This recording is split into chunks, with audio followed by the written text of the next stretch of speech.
ಪ್ರಾರ್ಥನೆ ಮಾಡಿಕೊಳ್ಳ್ರಿ.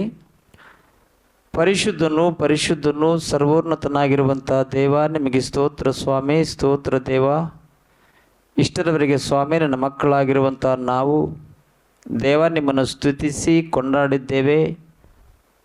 ಈ ಸಮಯದಲ್ಲಿ ಆದರೂ ಸ್ವಾಮಿ ನಿಮ್ಮ ವಾಕ್ಯವನ್ನು ಕೇಳುವಂಥ ಅವಕಾಶವನ್ನು ನಿಮ್ಮ ಕೃಪೆಯಿಂದ ಸ್ವಾಮಿ ನಾವು ತಂದುಕೊಂಡಿದ್ದೀವಿ. ದೇವ, ನಿಮ್ಮ ವಾಕ್ಯವನ್ನು ಕೇಳುವಾಗ ನಿಮ್ಮ ಕೃಪೆ ಪರಿಶುದ್ಧಾತ್ಮನ ಸಹಾಯವನ್ನು ಕೊಟ್ಟು ನಮ್ಮೆಲ್ಲರನ್ನ ಮುಂದಕ್ಕೆ ನಡೆಯಿಸಿರೆಂದು ನಮ್ಮ ಪ್ರಭು ನಮ್ಮ ರಕ್ಷಕನೂ ಆಗಿರುವಂಥ ಯೇಸು ಪರಿಶುದ್ಧ ನಾಮದಲ್ಲಿ ಪ್ರಾರ್ಥಿಸುವೆನು ತಂದೆಯೇ, ಆಮೇನ್. ಪ್ರೀತಿಯ ನನ್ನ ಸಹೋದರ ಸಹೋದರಿಯರೇ, ದೇವರ ಕೃಪೆಯಿಂದಲೂ ದೇವರ ಕರುಣೆಯಿಂದಲೂ ದೇವರ ಕನಿಕರದಿಂದಲೂ ನಾವೆಲ್ಲರೂ ದೇವರ ವಾಕ್ಯವನ್ನು ಕೇಳುವಂಥ ಅವಕಾಶವನ್ನು ದೇವರ ಕೃಪೆಯಿಂದ ತಂದುಕೊಂಡಿದ್ದೀವಿ. ಆದ್ದರಿಂದ ದಯಮಾಡಿ ಯಾರು ಮಾತಾಡಬಾರ್ದು, ಎಲ್ಲರೂ ನಿಶಬ್ದವಾದ ರೀತಿಯಲ್ಲಿ ಕುಳಿತುಕೊಳ್ಬೇಕಾಗಿ ತಮ್ಮಲ್ಲಿ ವಿನಂತಿಸಿಕೊಳ್ತೇನೆ. ಪ್ರಿಯರೇ, ಇವತ್ತು ನಾವು ಕೇಳುವಂಥ ಪಾಠವು ನಮ್ಮ ಪ್ರಭು ನಮ್ಮ ರಕ್ಷಕನೂ ಆಗಿರುವಂಥ ಯೇಸು ಸ್ವಾಮಿಯವರು ಶಿಲುಬೆ ಮೇಲೆ ತನ್ನ ಪ್ರಾಣವನ್ನು ಕೊಟ್ಟು ಮೂರನೇ ದಿನದಲ್ಲಿ ಎದ್ದು ಬಂದ ವಾರ ಯಾವ ವಾರ ಅನ್ನುವಂಥ ವಿಷಯವನ್ನು ಆಲೋಚನೆ ಮಾಡುವಂಥ ಅವಕಾಶವನ್ನು ಸಮಯವನ್ನು ದೇವರು ಕೊಟ್ಟಿರುವನು. ಆದ್ದರಿಂದ ಎಲ್ಲರೂ ಈ ಒಂದು ವಿಷಯವನ್ನು ಅರ್ಥ ಮಾಡಿಕೊಳ್ಳಬೇಕು ಅನ್ನುವಂಥ ಆಲೋಚನೆಯಲ್ಲಿರಬೇಕು ಅಂಥೇಳಿ ನಿಮ್ಮೆಲ್ಲರಿಗೂ ಮನವಿ ಮಾಡುತ್ತಾ ಈ ವಾಕ್ಯವನ್ನು ಪ್ರಾರಂಭ ಮಾಡ್ತೀನಿ. ಪ್ರಿಯರೇ, ಇವತ್ತು ಭಾಳಷ್ಟು ಮಂದಿ ಇಂಥ ಅಗಾಧವಾದ ವಿಷಯಗಳು ನಮಗೇಕೆ, ಏನೋ ಒಂದಿಷ್ಟು ಯೇಸು ಸ್ವಾಮಿಯವರನ್ನು ನಂಬಿಕೊಂಡಿದ್ದೀವಿ, ಭಯ ಭಕ್ತಿಯಲ್ಲಿ ನಾವು ಜೀವಿಸಿದರೆ ಸಾಕು ಅನ್ನುವಂಥ ವಿಷಯದಲ್ಲಿ ಭಾಳಷ್ಟು ಮಂದಿ ಮಾತನಾಡುವಂಥ ಜನಗಳನ್ನು ನಾವು ನೋಡ್ತಿದ್ದೀವಿ. ಒಂದು ವೇಳೆ ಇಂಥ ಒಂದು ವಿಷಯಗಳನ್ನು ಅರ್ಥ ಮಾಡಿಕೊಳ್ಳುವಂಥ ಅವಸರವಿಲ್ಲ ಅನ್ನುವಂಥ ಉತ್ತರವೇ ಆಗಿದ್ದರೆ ದೇವರು ಇಂಥ ಒಂದು ವಾಕ್ಯಗಳನ್ನು ನಮ್ಮ ಸಲುವಾಗಿ ಬೈಬಲಲ್ಲಿ ರಚನೆ ಮಾಡುತ್ತಿರಲಿಲ್ಲ ಅನ್ನುವಂಥ ವಿಷಯವನ್ನು ಕೂಡ ನಾವು ಗಮನಿಸಬೇಕು.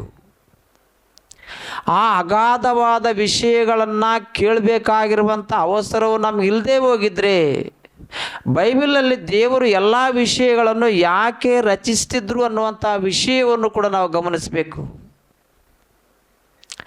ದೇವರ ವಾಕ್ಯವನ್ನು ಓದಲು ಆಸಕ್ತಿ ಇಲ್ಲದವರು, ದೇವರ ವಾಕ್ಯವನ್ನು ಓದೋದಕ್ಕೋಸ್ಕರ ಸಮಯ ಇಲ್ಲದವರು, ತಾವು ಆ ಒಂದು ಕಷ್ಟವನ್ನು ಪಡಲಾರದೆ ಯಾವುದೋ ಒಂದು ನಿಷ್ಪ್ರಯೋಜನವಾಗಿರುವಂಥ ಮಾತನ್ನಾಡುವಂಥವರು ಭಾಳಷ್ಟು ಮಂದಿ ಭೂಮಿ ಮೇಲಿರುವರು. ಆದ್ದರಿಂದ ಅವರ ಮಾತುಗಳನ್ನು ಯಾವಾಗಲೂ ನಾವು ಆಲೋಚನೆ ಮಾಡಬಾರ್ದು ಅನ್ನುವಂಥ ವಿಷಯವನ್ನು ನಾವು ಗಮನಿಸಬೇಕು.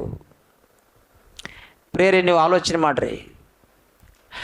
ದೇವರು ಎಷ್ಟೋ ಅಗಾಧವಾಗಿರುವಂಥ ವಿಷಯಗಳನ್ನು ಸಾಮಾನ್ಯರಾಗಿರುವಂಥ ನಮಗೆ ಕೊಡುತ್ತಿರುವನು. ಆದ್ದರಿಂದ ನಾವೆಲ್ಲರೂ ಸ್ಪಷ್ಟವಾಗಿ ಶಾಂತಿಯಿಂದ ಮನೋಭೀತಿಯಿಂದ ದೇವರ ವಾಕ್ಯವನ್ನು ಕಲಿತುಕೊಂಡು ಇನ್ನೂ ಅನೇಕರಿಗೆ ದೇವರ ವಾಕ್ಯವನ್ನು ತಿಳಿಸಬೇಕು ಅನ್ನುವಂಥ ಆಲೋಚನೆಯಲ್ಲಿ ನಾವೆಲ್ಲರೂ ಮುಂದಕ್ಕೆ ಸಾಗಬೇಕು ಅನ್ನುವಂಥ ವಿಷಯದಲ್ಲಿ ದೇವರ ವಾಕ್ಯವನ್ನು ತಿಳ್ಕೊಳ್ಬೇಕು ಎಂದು ನಿಮ್ಮೆಲ್ಲರಿಗೂ ಮನವಿ ಮಾಡ್ತೀನಿ. ಪ್ರಿಯರೇ, ಈ ಲೋಕದಲ್ಲಿ ಅನೇಕ ಮಂದಿ ಮಾತನಾಡುವರು.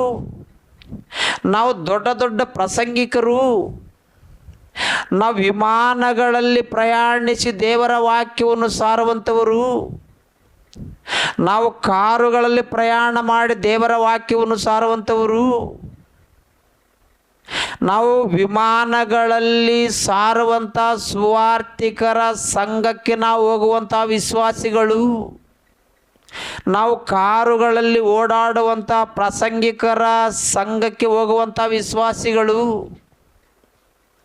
ಅಂಥ ವಿಶ್ವಾಸಿಗಳಾಗಿರುವಂಥ ನಾವು, ಅಂಥ ಸೇವಕರಾಗಿರುವಂಥ ನಾವು ನಿಮ್ಮಂಥವರು ಹೇಳಿರುವಂಥ ವಾಕ್ಯವನ್ನು ಕೇಳುವಂಥ ಅವಸರ ನಮಗಿಲ್ಲ ಅನ್ನುವಂಥ ಆಲೋಚನೆಯಲ್ಲಿ ಯಾರಾದರೂ ಇದ್ದರೆ ನಿಜವಾಗಲೂ ಅವರು ದೇವರ ವಾಕ್ಯಕ್ಕೆ ನ್ಯಾಯ ಮಾಡುವಂಥವರಲ್ಲ ಅನ್ನುವಂಥ ವಿಷಯವನ್ನು ಗಮನಿಸಬೇಕು. ಒಂದು ವೇಳೆ ನಾವು ಕಾರುಗಳಲ್ಲಿ ಓಡಾಡಿ ನಾವು ಸುವಾರ್ತೆಯನ್ನು ಸಾರುವಂಥವರು ಅನ್ನುವಂಥ ಅಹಂಕಾರ, ಗರ್ವ ಅನ್ನುವಂಥವ್ರು ಯಾರಾದರೂ ಇದ್ದರೆ ನಿಜವಾಗಲೂ ಅವರು ದೇವರ ಮಾತುಗಳಿಗೆ ಭಯಪಡುವಂಥವರಲ್ಲ ಅನ್ನುವಂಥ ವಿಷಯವನ್ನು ಗಮನಿಸಬೇಕು. ಪ್ರೇರೆ, ನೀವು ಗಮನಿಸ್ರಿ, ದೇವರ ಜ್ಞಾನವು ಯಾರ ಸೊತ್ತು ಅಲ್ಲ.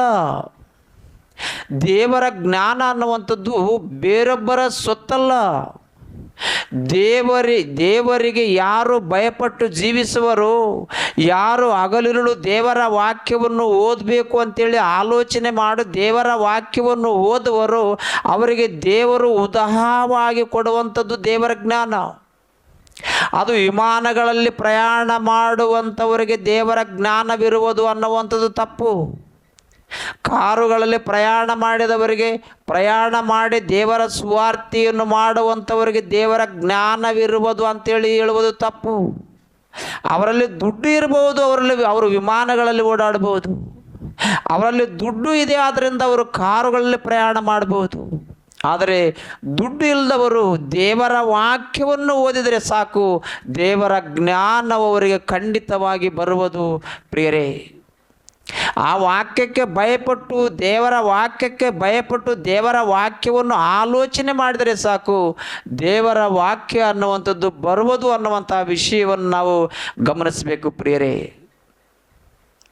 ಭಾಳಷ್ಟು ಮಂದಿ ಸಾಮಾನ್ಯರಾಗಿರುವಂಥ ನಿಮ್ಮ ಮಾತನ್ನು ಕೇಳುವುದಕ್ಕೆ ನಾವೇನು ಸಾಮಾನ್ಯರಲ್ಲ ಅಂಥೇಳಿ ಎಷ್ಟು ರಹಸ್ಯವಾಗಿರುವಂಥ ಮರ್ಮಗಳನ್ನು ಬಿಚ್ಚಿ ಹೇಳಿದರೂ ಕೂಡ ಕೇಳಲಾರದೆ ಭಾಳಷ್ಟು ಮಂದಿ ಗರ್ವ ಅಹಂಕಾರದಿಂದ ಮನುಷ್ಯರನ್ನು ನಂಬಿಕೊಂಡು ಮನುಷ್ಯರ ಪಕ್ಷದಲ್ಲಿ ನಿಂತುಕೊಂಡು ಅವರು ಏನೇ ಹೇಳಿದರೂ ಕೂಡ ಅವರು ಹೇಳಿರುವಂಥ ಮಾತೇ ನಿಜ ಅಂಥೇಳಿ ಭಾಳಷ್ಟು ಮಂದಿ ದೇವರಿಗೆ ಭಯಪಡದೆ, ದೇವರಿಗೆ ಅಭಿಮಾನವನ್ನು ತೋರಿಸದೆ, ಮನುಷ್ಯರಿಗೆ ಅಭಿಮಾನವನ್ನು ತೋರಿಸಿ ದೇವರ ವಾಕ್ಯವನ್ನು ಮಣ್ಣು ಪಾಲು ಮಾಡುವಂಥ ವಿಶ್ವಾಸಿಗಳನ್ನು ಇವತ್ತು ನಾವು ನೋಡ್ತಿದ್ವಿ. ಪ್ರಿಯರೇ, ಅಯ್ಯ ಕೇಳ್ರಿ, ದೇವರ ಜ್ಞಾನವನ್ನು ಆಲೋಚನೆ ಮಾಡ್ರಿ. ನೀವು ಎಲ್ಲಿಯಾದರೂ ನೀವು ದೇವರ ವಾಕ್ಯವನ್ನು ಕೇಳ್ತೀರೋ ಅಲ್ಲಿಯೂ ಕೂಡ ದೇವರ ವಾಕ್ಯವನ್ನು ಕೇಳ್ರಿ. ಇವತ್ತು ನಾನು ಹೇಳುವಂಥ ವಾಕ್ಯವನ್ನು ಕೂಡ ನೀವು ದೇವರ ವಾಕ್ಯವೇ ಅಂತೇಳಿ ಕೇಳ್ರಿ ಅಂತೇಳಿ ಎಷ್ಟು ಪರಿಪರಿಂದಲೂ ಹೇಳಿದ್ರು ಕೂಡ ಭಾಳಷ್ಟು ಮಂದಿ ಕೇಳಲಾರದ ಅನೇಕ ಮಂದಿಯನ್ನು ನಾನು ನೋಡಿದ್ದೀನಿ. ಆದ ಕಾರಣ ಅವರ ವಿಷಯ ಅವರಿಗೆ ಮುಟ್ಟಿರುವಂಥದ್ದು. ಆದರೆ ನಾವು ದೇವರ ವಾಕ್ಯವನ್ನು ಖಂಡಿತವಾಗಿ ಪ್ರಕಟಿಸುವಂಥದ್ದು ಮಾತ್ರ ನಮ್ಮ ಬಾಧ್ಯತೆ, ನಮ್ಮ ಭಾರ. ಆದ ಕಾರಣ ಪ್ರಿಯರೇ, ನೀವು ಆಲೋಚನೆ ಮಾಡಿರಿ. ಇವತ್ತು ನಮ್ಮ ಪ್ರಭುವಾಗಿರುವಂಥ ಯೇಸು ಸ್ವಾಮಿಯವರು ಸತ್ತು ಹೂಣಲ್ಪಟ್ಟು 3ನೇ ದಿನದಲ್ಲಿ ಎಬ್ಬಿಸಲ್ಪಟ್ಟಿರುವಂಥ ವಾರ ಯಾವ ವಾರ ಅನ್ನುವಂಥ ವಿಷಯವನ್ನು ಅರ್ಥ ಮಾಡಿಕೊಳ್ಬೇಕು ಅಂತಂದರೆ ಪ್ರಿಯರೇ, ಕೇವಲ ಒಂದು 5-10 ನಿಮಿಷಗಳ ಕಾಲ ಕೇಳಿ ಅನಂತರ ದೇವರ ವಾಕ್ಯವನ್ನು ಮತ್ತೊಂದು ಸಲ ಕೇಳ್ತೀನಿ ಅಂತೇಳಿ ಒಂದು ವೇಳೆ ಫೋನನ್ನು ಕಟ್ ಮಾಡಿದ್ರೆ ಅಂದ್ಕೊಳ್ರಿ, ನಿಮಗೆ ದೇವರ ವಾಕ್ಯವು ಅರ್ಥವಾಗದು. ಈ ವಿಡಿಯೋ ಮೂಲಕವಾಗಿಯೂ ಕೂಡ ದೇವರ ವಾಕ್ಯವನ್ನು ಕೇಳುವಂಥ ನಿಮಗೂ ಕೂಡ ಒಂದು ವಿಷಯವನ್ನು ಹೇಳುವುದಕ್ಕೋಸ್ಕರವಾಗಿ ಇಷ್ಟಪಡ್ತೀನಿ. ಪ್ರಿಯರೇ, ದೇವರ ವಾಕ್ಯವನ್ನು ಕೇಳಬೇಕು ಅಂತಂದರೆ ನಿಜವಾಗಲೂ ನೀವು ಬೈಬಲನ್ನು ನಿಮ್ಮ ಮುಂದಿಟ್ಟುಕೊಂಡು ದೇವರ ವಾಕ್ಯವು ಪೂರ್ತಿಯಾಗುವ ತನಕ ಈ ವಿಡಿಯೋ ಮೂಲಕವಾಗಿ ಕೇಳುವಂಥ ನೀವು ಕೂಡ ಈ ಒಂದು ವಾಕ್ಯವು ಪೂರ್ತಿಯಾಗುವ ತನಕ ದೇವರ ವಾಕ್ಯವನ್ನು ಕೇಳಿದಾಗ ಮಾತ್ರ ಈ ವಾಕ್ಯವು ನಿಮಗೆ ಅರ್ಥವಾಗುವುದಕ್ಕೆ ಸಾಧ್ಯವೇ ಹೊರತು ಕೇವಲ ಒಂದು 5-10 ನಿಮಿಷಗಳ ಕಾಲ ನಾನು ದೇವರ ವಾಕ್ಯವನ್ನು ಕೇಳ್ತೀನಿ, ಉಳಿಕಿರುವಂಥ ಸಮಯದಲ್ಲಿ ನನಗೆ ಭಾಳಷ್ಟು ಕೆಲಸ ಇದೆ ಅಂತೇಳಿ ಒಂದು ವೇಳೆ ಯಾರಾದರೂ ಅಂದರೆ ನಿಮಗೆ ದೇವರ ವಾಕ್ಯವು ಅರ್ಥವಾಗುವುದಕ್ಕೆ ಸಾಧ್ಯವಿಲ್ಲ ಅನ್ನುವಂಥ ವಿಷಯವನ್ನು ಗಮನಿಸಬೇಕು. ಒಂದು ವೇಳೆ ನನಗೆ ದೇವರ ವಾಕ್ಯವನ್ನು ಕೇಳುವಂಥ ತಾಳ್ಮೆಯೂ ಇಲ್ಲ, ಆಸಕ್ತಿ ಇಲ್ಲ ಅನ್ನುವಂಥವ್ರು ಯಾರಾದರೂ ಇದ್ದರೆ ಅವರಿಗೂ ಕೂಡ ನಿಮಗೆ ದೇವರ ವಾಕ್ಯವು ಅರ್ಥವಾಗಲಾರದು ಅನ್ನುವಂಥ ವಿಷಯವನ್ನು ಕೂಡ ನೀವು ಗಮನಿಸಬೇಕು. ನಾನು ಸೇವೆ ಮಾಡ್ತೀನಿ, ನಾನು ದೇವರ ವಾಕ್ಯವನ್ನು ಹೇಳ್ತೀನಿ ಅನ್ನುವಂಥವರು ಖಂಡಿತವಾಗಿ ಈ ವಾಕ್ಯವನ್ನು ಕೇಳಲೇಬೇಕು. ಈ ವಾಕ್ಯವನ್ನು ಕೇಳಲೇಬೇಕು. ಒಂದು ವೇಳೆ ಈ ಒಂದು ವಾಕ್ಯಗಳನ್ನು ಕೇಳದೆ ಹೋದರೆ ಜನಗಳಿಗೆ ನೀವು ಏನು ನ್ಯಾಯ ಮಾಡ್ತೀರಿ? ಜನಗಳಿಗೆ ದೇವರ ವಾಕ್ಯವನ್ನು ಯಾವ ರೀತಿಯಾಗಿ ಅನಿಸ್ತೀರಿ? ಅದನ್ನೊಂದು ಸಲ ನೀವು ಆಲೋಚನೆ ಮಾಡಬೇಕು. ಆಲೋಚನೆ ಮಾಡಿ ಸಣ್ಣವರು ಹೇಳಿದ್ರು ಕೂಡ, ದೊಡ್ಡವರು ಹೇಳಿದ್ರು ಕೂಡ, ಪ್ರೇರೆ ದುಡ್ಡಿನಲ್ಲಿರುವಂಥವರು ದೊಡ್ಡವರು ಅಂದ್ಕೊಳ್ತಿದ್ರಿ, ಕಾರುಗಳಿರುವಂಥವರು ದೊಡ್ಡವರು ಅಂದ್ಕೊಳ್ತಿದ್ರಿ, ವಿಮಾನಗಳಿದ್ದವರು ದೊಡ್ಡವರು ಅಂದ್ಕೊಳ್ತಿದ್ರಿ. ಹಾಗಲ್ಲ. ದೇವರ ವಾಕ್ಯವನ್ನು ದೊಡ್ಡವರು ಹೇಳಿದರೂ ಕೂಡ, ಸಣ್ಣವರು ಹೇಳಿದರೂ ಕೂಡ, ದೇವರ ವಾಕ್ಯಕ್ಕೆ ವಿಧೇಯರಾಗಿ ದೇವರ ವಾಕ್ಯವನ್ನು ಕೇಳಿದಾಗ ಮಾತ್ರ ದೇವರ ವಾಕ್ಯವು ಅರ್ಥವಾಗುವುದಕ್ಕೆ ಸಾಧ್ಯ ಅನ್ನುವಂಥ ವಿಷಯವನ್ನು ಮನಸ್ಸಿನೊಳಗಿಟ್ಟುಕೊಂಡು ದೇವರ ವಾಕ್ಯವನ್ನು ಕೇಳಿದಾಗ ದೇವರ ಮನಸ್ಸು ಅರ್ಥವಾಗುವುದು ಪ್ರೇರೆ. ಆದ ಕಾರಣ ಇವತ್ತು ನಮ್ಮ ಪ್ರಭುವಾಗಿರುವಂಥ ಯೇಸು ಸ್ವಾಮಿಯವರು ವಾರದ ಮೊದಲನೇ ದಿನದಲ್ಲಿ ಎದ್ರು ಅಂತೇಳಿ ಬರೆಯಲ್ಪಟ್ಟ ಮಾತಿನ ಅರ್ಥವೇನು ಪ್ರೇರೆ? ಈ ವಿಷಯವು ಅರ್ಥವಾಗಬೇಕು ಅಂತಂದರೆ ಪಸ್ಕ ಹಬ್ಬದ ವಿಷಯವಾಗಿ ಅರ್ಥ ಮಾಡಿಕೊಳ್ಬೇಕು. ಒಂದು ಕಾಲದಲ್ಲಿ ನಮ್ಮ ಪ್ರಭುವಾಗಿರುವಂಥ ಯೇಸು ಸ್ವಾಮಿಯವರು ಸಾಯಂಕಾಲ 3 ಗಂಟೆಗೆ ತನ್ನ ಪ್ರಾಣವನ್ನು ಕೊಟ್ಟ ಪರಮಾರ್ಥವೇನು ಅನ್ನುವಂಥ ವಿಷಯವನ್ನು ಮಾತಾಡಿದ್ದೀನಿ. ಅದು ಯೂಟ್ಯೂಬ್ನಲ್ಲಿದೆ. ಯಾರಾದರೂ ಒಂದು ವೇಳೆ ಆಸಕ್ತಿ ಇದ್ದವರಾಗಿದ್ದರೆ ಅದನ್ನು ಕೇಳ್ರಿ. ಆ ಒಂದು ವಾಕ್ಯವು ಅರ್ಥವಾದರೆ ಹುಳಿ ಇಲ್ಲದ ರೊಟ್ಟಿಗಳ ಹಬ್ಬದ ವಿಶೇಷತೆ ಏನು ಅದು ಕೂಡ ಅರ್ಥವಾಗುವುದು. ಹುಳಿ ಇಲ್ಲದ ರೊಟ್ಟಿಗಳ ಹಬ್ಬದ ವಿಶೇಷತೆ ಏನು ಅನ್ನುವಂಥ ವಿಷಯವು ನಿಮಗೆ ಅರ್ಥವಾದರೆ ಇವತ್ತು ಆ ಹಬ್ಬವಾದ ನಂತರ ಪ್ರಥಮ ಬೆಳೆಯ ಹಬ್ಬದ ವಿಷಯವಾಗಿ ನಿಮಗೆ ಅರ್ಥವಾಗುವುದು. ಈ 3 ಹಬ್ಬಗಳ ವಿಶೇಷತೆ ಏನು ಅನ್ನುವಂಥ ವಿಷಯವನ್ನು ನೀವು ಅರ್ಥ ಮಾಡಿಕೊಂಡಾಗ ಮಾತ್ರ ನಮ್ಮ ಪ್ರಭು ನಮ್ಮ ರಕ್ಷಕನಾಗಿರುವಂಥ ಯೇಸು ಸ್ವಾಮಿಯವರು ಸತ್ತು ಉಣಲ್ಪಟ್ಟು 3ನೇ ದಿನದಲ್ಲಿ ಜೀವಿತನಾಗಿ ಎದ್ದು ಬಂದಿರುವಂಥ ವಾರ ಯಾವ ವಾರ ಅನ್ನುವಂಥ ವಿಷಯವು ನಮ್ಗೆ ಅರ್ಥವಾಗುವುದು. ಆದ ಕಾರಣ ಒಂದು ನಮ್ಮ ಪ್ರಭುವಾಗಿರುವಂಥ ಯೇಸು ಸ್ವಾಮಿಯವರು ಸಾಯಂಕಾಲ 3 ಗಂಟೆಗೆ ತನ್ನ ಪ್ರಾಣವನ್ನು ಕೊಟ್ಟ ಪರಮಾರ್ಥವೇನು ಅನ್ನುವಂಥ ವಿಷಯವನ್ನು ಕೇಳ್ರಿ. ಆನಂತರ ಹುಳಿ ಇಲ್ಲದ ರೊಟ್ಟಿಗಳ ಹಬ್ಬದ ವಿಷಯವನ್ನು ಕೇಳ್ರಿ. ಆನಂತರ ಪ್ರಥಮ ಬೆಳೆಯ ಹಬ್ಬದ ವಿಶೇಷತೆ ಏನು ಅನ್ನುವಂಥ ವಿಷಯವನ್ನು ಕೂಡ ಕೇಳ್ರಿ. ಆಗ ಒಂದಿಷ್ಟು ಯೇಸು ಸ್ವಾಮಿಯವರು ಸತ್ತು ಹೂಣಲ್ಪಟ್ಟು 3ನೇ ದಿನದಲ್ಲಿ ಎಬ್ಬಿಸಲ್ಪಟ್ಟಂಥ ವಾರ ಯಾವ ವಾರ ಅನ್ನುವಂಥ ವಿಷಯವು ನಿಮಗೆ ಸ್ಪಷ್ಟವಾಗಿ ಅರ್ಥವಾಗುವುದು ಪ್ರಿಯರೇ. ಒಂದು ವೇಳೆ ಈ ವಿಷಯವು ಅರ್ಥ ಮಾಡಿಕೊಳ್ಬೇಕು ಅಂದರೆ, ಒಂದು ವೇಳೆ ಅರ್ಥವಾಗಲಿಲ್ಲ ಅಂದರೂ ಕೂಡ 1ಕ್ಕೆ 10 ಸಲ ಕೇಳಬೇಕು. 1ಕ್ಕೆ 10 ಸಲ ಕೇಳಿದಾಗ ಈ ವಾಕ್ಯವು ಅರ್ಥವಾಗುವುದೇ ಹೊರತು ಒಂದು ವೇಳೆ ಕೆಲವು ನಿಮಿಷಗಳು ಕೇಳಿ ನಮ್ಗೆ ಅರ್ಥವಾಗಲಿಲ್ಲ ಅಂಥೇಳಿ ಅರ್ಧಂಬರ್ಧ ತಿಳಿದುಕೊಂಡು ಜನಗಳಿಗೆ ಅದು ತಪ್ಪು ಇದು ತಪ್ಪು ಅಂಥೇಳಿ ಜನಗಳಿಗೆ ಅಪಪ್ರಚಾರ ಮಾಡುವುದಕ್ಕಿಂತ ದೇವರ ವಾಕ್ಯವನ್ನು ಸ್ಪಷ್ಟವಾಗಿ ಆಲೋಚನೆ ಮಾಡಿರಿ. ಅವರು ದೊಡ್ಡವರಾಗಿರಲಿ ಸಣ್ಣವರಾಗಿರಲಿ, ನಿಮಗೆ ಅಭಿಮಾನ ಇದ್ದವರಾಗಿರಲಿ ಅಭಿಮಾನ ಇದ್ದರೂ ಕೂಡ ದೇವರ ವಾಕ್ಯವೇ ಅಂಥೇಳಿ ದೇವರ ವಾಕ್ಯಕ್ಕೆ ಭಯಪಟ್ಟು ಕೇಳ್ರಿ. ಆಗ ನಿಮಗೆ ದೇವರ ವಾಕ್ಯವು ಅರ್ಥವಾಗುವುದಕ್ಕೆ ಸಾಧ್ಯ. ಈ 3 ಹಬ್ಬಗಳು, ಪಸ್ಕ ಹಬ್ಬ, ನಂತರ ಹುಳಿ ಇಲ್ಲದ ರೊಟ್ಟಿಗಳ ಹಬ್ಬ, ಪ್ರಥಮ ಬೆಳೆಯ ಹಬ್ಬ ಯಾರನ್ನು ಸೂಚಿಸುವುದು ಅಂತಂದರೆ ನಮ್ಮ ಪ್ರಭುವಾಗಿರುವಂಥ ಯೇಸು ಸ್ವಾಮಿಯವರನ್ನು ಸೂಚಿಸುವುದು ಅನ್ನುವಂಥ ವಿಷಯವನ್ನು ನೀವು ಗಮನಿಸಬೇಕು. ನಮ್ಮ ಪ್ರಭುವಾಗಿರುವಂಥ ಯೇಸು ಸ್ವಾಮಿಯವರನ್ನು ಸೂಚಿಸುವುದು, ನಮ್ಮ ಪ್ರಭುವಾಗಿರುವಂಥ ಯೇಸು ಸ್ವಾಮಿಯನ್ನು ಸೂಚಿಸುವವು ಈ ಹಬ್ಬಗಳು. ಕೊಲಸ್ಸಿಯವರಿಗೆ ಬರೆದ ಪತ್ರಿಕೆಯಲ್ಲಿ ಒಂದು ಮಾತನ್ನು ಓದಿ ನಾವು ಆಲೋಚನೆ ಮಾಡೋಣ್ರಿ. ಕೊಲಸ್ಸಿಯವರಿಗೆ ಬರೆದ ಪತ್ರಿಕೆ 2ನೇ ಅಧ್ಯಾಯ 16ನೇ ವಚನದಲ್ಲಿ, ಕೊಲಸ್ಸಿಯವರಿಗೆ ಬರೆದ ಪತ್ರಿಕೆ 2ನೇ ಅಧ್ಯಾಯ 16ನೇ ವಚನ. ಯಾರು ಓದಬೇಡ್ರಮ್ಮ, ನಾನೇ ಓದ್ತೀನಿ. ಕೊಲಸ್ಸಿಯವರಿಗೆ ಬರೆದ ಪತ್ರಿಕೆ 2ನೇ ಅಧ್ಯಾಯ 16ನೇ ವಚನದಲ್ಲಿ, ಹೀಗಿರುವುದರಿಂದ ತಿಂದು ಕುಡಿಯುವ ವಿಷಯದಲ್ಲಿಯೂ ಹಬ್ಬ ಅಮಾವಾಸ್ಯೆ ಸಬ್ಬತ್ ಎಂಬುಗಳ ವಿಷಯದಲ್ಲಿಯೂ ನಿಮ್ಮನ್ನು ದೋಷಿಗಳೆಂದು ಯಾರೂ ಎಣಿಸಬಾರದು. ಒಂದು ಕಾಲದಲ್ಲಿ ಕೊಲಸ್ಸಿ ಸಂಘಕ್ಕೆ ಭಕ್ತನಾಗಿರುವಂಥ ಪೌಲನವರು ಮಾತಾಡಿದರು. ನೀವು ಹಬ್ಬಗಳನ್ನು ಆಚರಣೆ ಮಾಡುತ್ತಾ, ನೀವು ದಿನಗಳನ್ನು ಆಚರಣೆ ಮಾಡುತ್ತಾ, ನೀವು ನಿಮ್ಮ ದುರಾಲೋಚನೆಗಳನ್ನು ಬಿಟ್ಟು ಬಿಡದೆ ನೀವು ಎಷ್ಟು ಹಬ್ಬಗಳನ್ನು ಆಚರಣೆ ಮಾಡಿದರೂ ಕೂಡ ನಿಮ್ಮನ್ನು ದೋಷಿಗಳು ಅನ್ನುವರೇ ಹೊರತು ನಿಜವಾಗಲೂ ನಿಮ್ಮನ್ನು ಪರಿಶುದ್ಧ ಅನ್ನುವುದಕ್ಕೆ ಸಾಧ್ಯವಿಲ್ಲ. ಆದ ಕಾರಣ ಹಬ್ಬ, ಅಮಾವಾಸ್ಯೆ, ಸಬ್ಬತ್ ಎಂಬುಗಳ ವಿಷಯದಲ್ಲಿ ನಿಮ್ಮನ್ನು ಯಾರು ದೋಷಿಗಳು ಅನ್ನಬಾರ್ದು, ಪಾಪಿಗಳು ಅಂತೇಳಿ ಅನ್ನಬಾರ್ದು.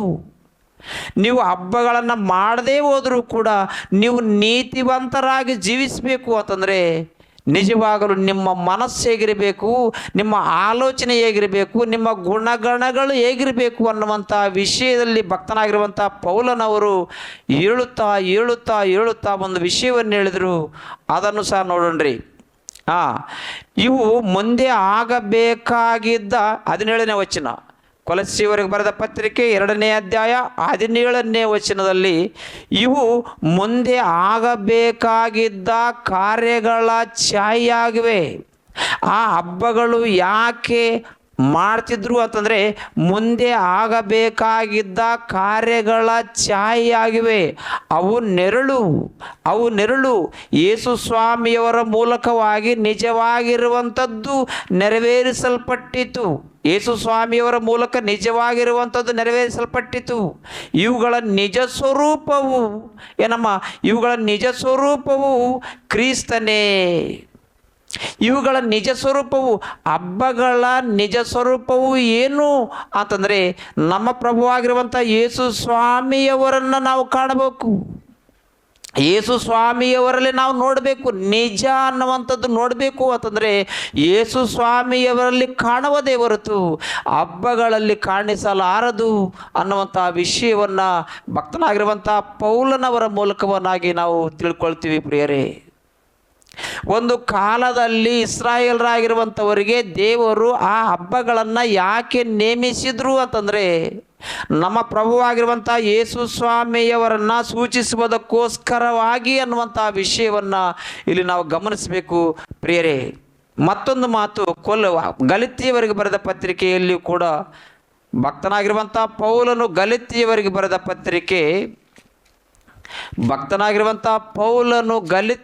ಬರೆದ ಪತ್ರಿಕೆ 3ನೇ ಅಧ್ಯಾಯ 24ನೇ ವಚನದಲ್ಲಿ 23ನೇ ವಚನದಲ್ಲಿ ಕ್ರಿಸ್ತ ನಂಬಿಕೆಯ ಕಾಲ ಬರುವುದಕ್ಕೆ ಮೊದಲು, ಗಲಾತ್ಯಯವರಿಗೆ ಬರೆದ ಪತ್ರಿಕೆ 3ನೇ ಅಧ್ಯಾಯ 23-24ನೇ ವಚನದಲ್ಲಿ ಕ್ರಿಸ್ತ ನಂಬಿಕೆಯ ಕಾಲ ಬರುವುದಕ್ಕೆ ಮೊದಲು ನಾವು ಮುನ್ನಕ್ಕೆ ಪ್ರಕಟವಾಗಬೇಕಾಗಿದ್ದ ಆ ನಂಬಿಕೆಗೆ ವಶವಾಗುವುದಕ್ಕಾಗಿ ಧರ್ಮಶಾಸ್ತ್ರದ ಕೈ ಕೆಳಗೆ ಕಾವಲಲ್ಲಿ ಮುಚ್ಚಲ್ಪಟ್ಟಿದ್ದೆವು. ಹೀಗಿರಲಾಗಿ ಧರ್ಮಶಾಸ್ತ್ರವು ನಮ್ಮನ್ನು ಕಾಯುವ ಆಳಿನಂತಾಗಿದೆ. ನಾವು ನಂಬಿಕೆಯಿಂದ ನೀತಿವಂತರೆಂಬ ನಿರ್ಣಯವನ್ನು ಹೊಂದುವುದಕ್ಕಾಗಿ ಕ್ರಿಸ್ತನಲ್ಲಿಗೆ ಸೇರುವ ತನಕ ಅದು ನಮ್ಮನ್ನು ಕಾಯುತ್ತದೆ. ಆದರೆ ಕ್ರಿಸ್ತ ನಂಬಿಕೆಯು ಬಂದಿರಲಾಗಿ ನಾವಿನ್ನು ಕಾಯುವವನ ಕೈ ಕೆಳಗಿರುವವರಲ್ಲ, ನೀವೆಲ್ಲರೂ ಕ್ರಿಸ್ತ ಯೇಸುವಿನಲ್ಲಿಟ್ಟಿರುವ ನಂಬಿಕೆಯ ಮೂಲಕ ದೇವರ ಪುತ್ರರಾಗಿದ್ದೀರಿ ಎಂದು ಭಕ್ತನಾಗಿರುವಂಥ ಪೌಲನು ಗಲಾತ್ಯಯವರಿಗೆ ಬರೆದಿರುವಂಥ ಪತ್ರಿಕೆಯಲ್ಲಿ ನಾವು ನೋಡ್ತಿದ್ವಿ. ಅಂದರೆ ಆಗಿನ ಕಾಲದಲ್ಲಿರುವಂಥ ಹಬ್ಬ ಅಮಾವಾಸ್ಯೆಗಳಾಗಿರ್ಬೋದು, ಧರ್ಮಶಾಸ್ತ್ರದಲ್ಲಿರುವಂಥ ಎಲ್ಲ ವಿಷಯಗಳಾಗಿರ್ಬೋದು, ಅವೆಲ್ಲವುಗಳು ಯಾಕೆ ಬರೆಯಲ್ಪಟ್ಟವು ಅಂತಂದರೆ ನಮ್ಮ ಪ್ರಭುವಾಗಿರುವಂಥ ಯೇಸು ಸ್ವಾಮಿಯವರನ್ನು ಸೂಚಿಸುವುದಕ್ಕೋಸ್ಕರವಾಗಿ ಅನ್ನುವಂಥ ವಿಷಯವನ್ನು ಗಮನಿಸಬೇಕು. ಪಸ್ಕ ಹಬ್ಬ ಯೇಸು ಸ್ವಾಮಿಯನ್ನು ಸೂಚಿಸುವುದು. ಅದು ಹೇಗೆ ಅಂತಂದರೆ, ನೀವು ಸಾಯಂಕಾಲ ಯೇಸು ಸ್ವಾಮಿಯವರು ತನ್ನ ಪ್ರಾಣವನ್ನು ಕೊಟ್ಟ ಪರಮಾರ್ಥವೇನು ಅನ್ನುವಂಥ ವಿಷಯವನ್ನು ಮಾತಾಡಿದ್ದೀನಿ, ಅದನ್ನು ಕೇಳ್ಬೋದು. ಉಳಿಯಿಲ್ಲದ ರೊಟ್ಟಿಗಳ ಹಬ್ಬದ ವಿಶೇಷತೆ ಏನು ಅನ್ನುವಂಥ ವಿಷಯವನ್ನು ಮಾತಾಡಿದ್ದೀನಿ, ಅದನ್ನು ಕೂಡ ಕೇಳ್ಬೋದು. ಆಸಕ್ತಿ ಇದ್ದವರಾಗಿದ್ದರೆ, ದೇವರ ವಾಕ್ಯಕ್ಕೆ ನ್ಯಾಯ ಮಾಡಬೇಕು ಅನ್ನುವಂಥವರಾಗಿದ್ದರೆ ಕೇಳ್ಬೋದು. ಒಂದು ವೇಳೆ ಅದೆಲ್ಲ ನಮಗೇಕೆ ಅನ್ನುವಂಥವ್ರು ಯಾರಾದರೂ ಇದ್ದರೆ, ನಿಜವಾಗಲೂ ನೀವು ದೇವರ ವಾಕ್ಯವನ್ನು ಹೇಳಿದರೂ ಕೂಡ, ದೇವರ ವಾಕ್ಯವು ತಿಳ್ಕೊಳ್ಳುವಂಥ ಅವಕಾಶವು ಬಂದರೂ ಕೂಡ ಆ ವಾಕ್ಯವನ್ನು ತಿಳಿದುಕೊಳ್ಳುವುದಕ್ಕೆ ನೀವು ಮನಸ್ಸು ಮಾಡಲಿಲ್ಲ ಅಂತಂದರೆ ನಿಜವಾಗಲೂ ನೀವು ದೇವರ ವಾಕ್ಯಕ್ಕೆ ನ್ಯಾಯ ಮಾಡೋರಲ್ಲ ಅನ್ನುವಂಥ ವಿಷಯವನ್ನು ಮನಸ್ಸಿನೊಳಗೆ ಇಟ್ಕೊಳ್ಬೇಕು ಎಂದು ನಿಮ್ಮೆಲ್ಲರಿಗೂ ಮನವಿ ಮಾಡ್ತೀನಿ ಪ್ರಿಯರೇ. ಈ ಹಬ್ಬಗಳು ಏನು ಸೂಚಿಸುವವೋ ಒಂದ್ಸಲ ನಾವು ನೋಡೋಣ್ರಿ. ಯಾಜಕ ಕಾಂಡದಲ್ಲಿ ಭಕ್ತನಾಗಿರುವಂಥ ಮೋಶೆ ಅವರು ರಚಿಸಿರುವಂಥ ಯಾಜಕ ಕಾಂಡ 23ನೇ ಅಧ್ಯಾಯದಲ್ಲಿ, ಭಕ್ತನಾಗಿರುವಂಥ ಮೋಶೆಯವರ ಯಾಜಕ ಕಾಂಡದಲ್ಲಿ 23ನೇ ಅಧ್ಯಾಯ 5ನೇ ವಚನದಲ್ಲಿ, ಮೊದಲನೇ ತಿಂಗಳಿನ 14ನೇ ದಿನದ ಸಂಜೆಯ ವೇಳೆಯಲ್ಲಿ ಯೆಹೋವನು ನೇಮಿಸಿದ ಪಸ್ಕ ಹಬ್ಬವಾಗಬೇಕು. ಇದು ಯೇಸು ಸ್ವಾಮಿಯನ್ನು ಸೂಚಿಸುವುದು. ಅದೇ ತಿಂಗಳಿನ 15ನೇ ದಿನದಲ್ಲಿ ಹುಳಿಯಿಲ್ಲದ ರೊಟ್ಟಿಗಳನ್ನು ತಿನ್ನಬೇಕಾದ ಜಾತ್ರೆಯನ್ನು ಯೆಹೋವನಿಗೋಸ್ಕರ ಆಚರಿಸಬೇಕು. ಇದು ಕೂಡ ಯೇಸು ಸ್ವಾಮಿಯನ್ನು ಸೂಚಿಸುವುದು. ಅನಂತರ ಮತ್ತೊಂದು ಹಬ್ಬ ಬರುವುದು. ಅದು 7ನೇ ವಚನದಲ್ಲಿ ಮೊದಲನೇ ತಿಂಗಳಿನ ಮೊದಲನೇ ದಿನದಲ್ಲಿ ದೇವಾರಾಧನೆಗೆ ಸಭೆಗೂಡಬೇಕು. ಆ ದಿನದಲ್ಲಿ ಯಾವ ಉದ್ಯೋಗವನ್ನು ನಡೆಸಬಾರದು. 7 ದಿನಗಳಲ್ಲಿಯೂ ನೀವು ಯೆಹೋವನಿಗೆ ಹೋಮವನ್ನು ಸಮರ್ಪಿಸಬೇಕು. 7ನೇ ದಿನದಲ್ಲಿ ದೇವಾರಾಧನೆಗೆ ಸಭೆಗೂಡಬೇಕು. ಆ ದಿನದಲ್ಲಿ ಯಾವ ಉದ್ಯೋಗವನ್ನು ನಡೆಸಬಾರದು.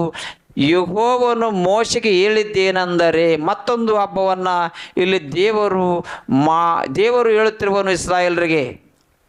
ಒಂದು ಮೊದಲನೇ ತಿಂಗಳಿನ 14ನೇ ದಿನದಲ್ಲಿ ಪಸ್ಕ ಹಬ್ಬವನ್ನು ಆಚರಿಸಬೇಕು. 15ನೇ ದಿನದಲ್ಲಿ ಹುಳಿಯಿಲ್ಲದ ರೊಟ್ಟಿಗಳ ಹಬ್ಬವನ್ನು ಆಚರಿಸಬೇಕು. ಆ ಹುಳಿಯಿಲ್ಲದ ರೊಟ್ಟಿಗಳ ಹಬ್ಬವನ್ನು 7 ದಿನಗಳು ಕೂಡ ಹುಳಿಯಿಲ್ಲದ ರೊಟ್ಟಿಗಳನ್ನು ತಿನ್ನಬೇಕು. 9ನೇ ವಚನದಲ್ಲಿ ಮತ್ತೊಂದು ಹಬ್ಬವನ್ನು ಹೇಳುತ್ತಿರುವನು.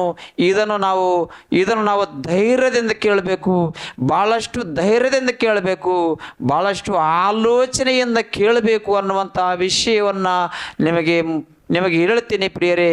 9ನೇ ವಚನ, ಯೆಹೋವನು ಮೋಶೆಗೆ ಹೇಳಿದ್ದೇನೆಂದರೆ, ನೀನು ಇಸ್ರಾಯೇಲರಿಗೆ ಹೀಗೆ ಆಜ್ಞಾಪಿಸಬೇಕು, ನಾನು ನಿಮಗೆ ಕೊಡುವ ದೇಶದಲ್ಲಿ ನೀವು ಸೇರಿದ ನಂತರ ಅಲ್ಲಿನ ಜವೆಗೋದಿಯ ಪೈರನ್ನು ಕೊಯ್ಯುವಾಗ ಪ್ರಥಮ ಫಲದ ಸಿವುಡನ್ನು ಯಾಜಕನ ಬಳಿಗೆ ತಂದು ಒಪ್ಪಿಸಬೇಕು.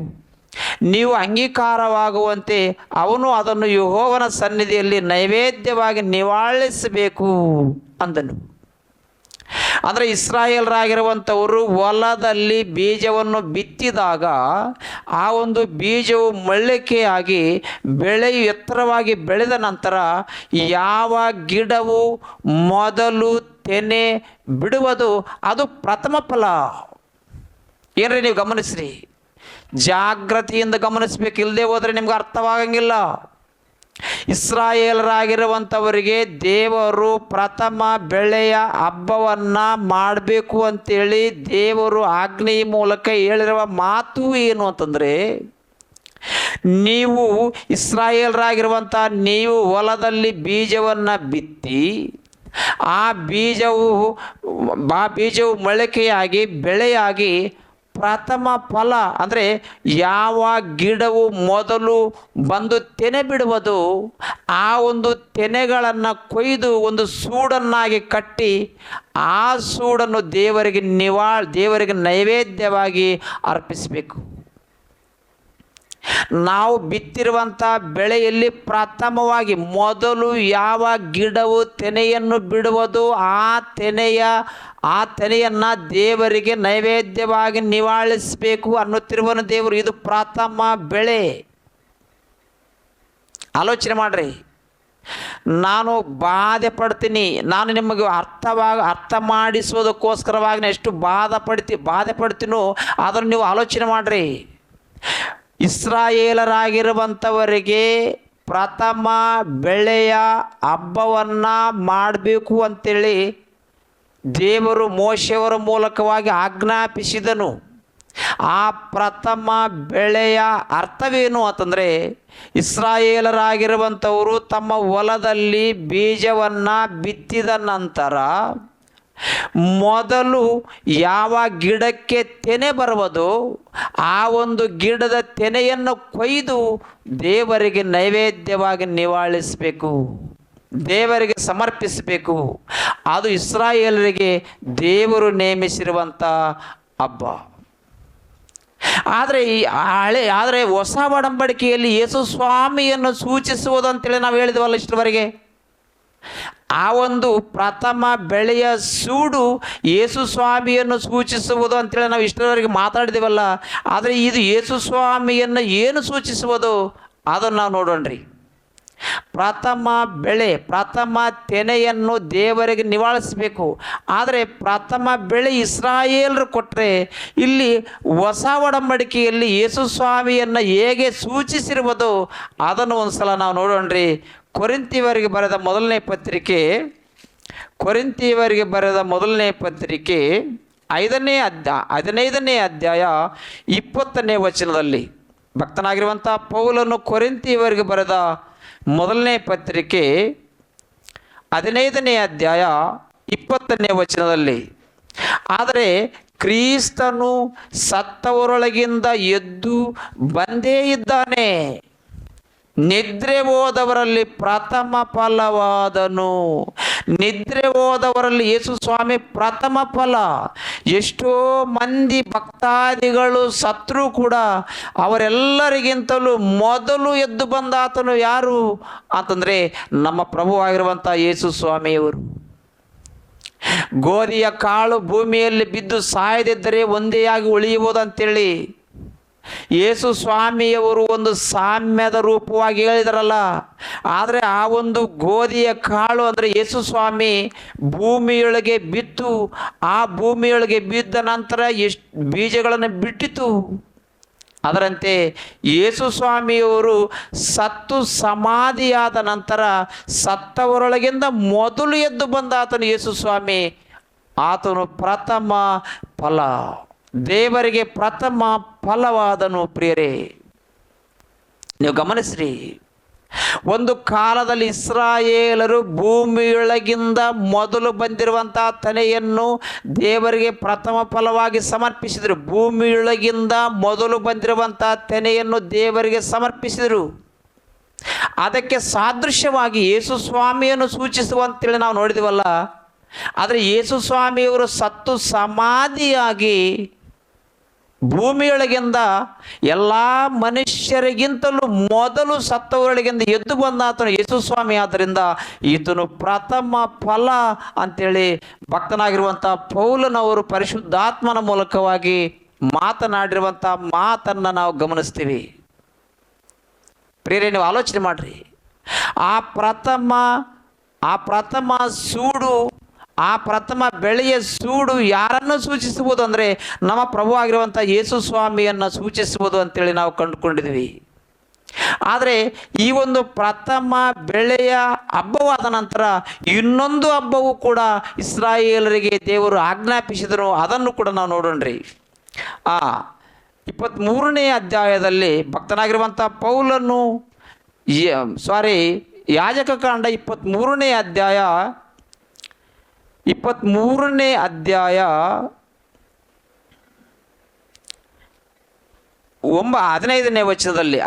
ವಚನ, ಸಬ್ಬತ್ ದಿನದ ಮಾರನೇ ದಿನ ಮೊದಲುಗೊಂಡು, ಅಂದರೆ ಸಬ್ಬತ್ ದಿನ ಅಂದರೆ ಹುಳಿ ಇಲ್ಲದ ರೊಟ್ಟಿಗಳ ಹಬ್ಬ ಮರುದಿನ. ಸಬ್ಬತ್ ದಿನದ ಮಾರನೇ ದಿನ ಅಂದರೆ ಹುಳಿ ಇಲ್ಲದ ರೊಟ್ಟಿಯ ಹಬ್ಬದ ಮರುದಿನ ಮೊದಲುಗೊಂಡು, ಅಂದರೆ ಆ ಪ್ರಥಮ ಸೂಡನ್ನು ನೈವೇದ್ಯವಾಗಿ ನಿವಾಳಿಸಿದ ದಿನ ಮೊದಲುಗೊಂಡು, ಅಂದರೆ ಇಸ್ರಾಯೇಲರು ತಮ್ಮ ಬೆಳೆಯಲ್ಲಿ ಪ್ರಥಮವಾಗಿ ಸೂಡನ್ನು ತಂದು ದೇವರಿಗೆ ನೈವೇದ್ಯವಾಗಿ ನಿವಾಳಿಸಿರುವಂಥ ದಿನ ಮೊದಲುಗೊಂಡು ಪೂರ್ಣವಾಗಿ 7 ವಾರಗಳು ಮುಗಿಯುವಂತೆ 50 ದಿನಗಳನ್ನು ಲೆಕ್ಕಿಸಬೇಕು.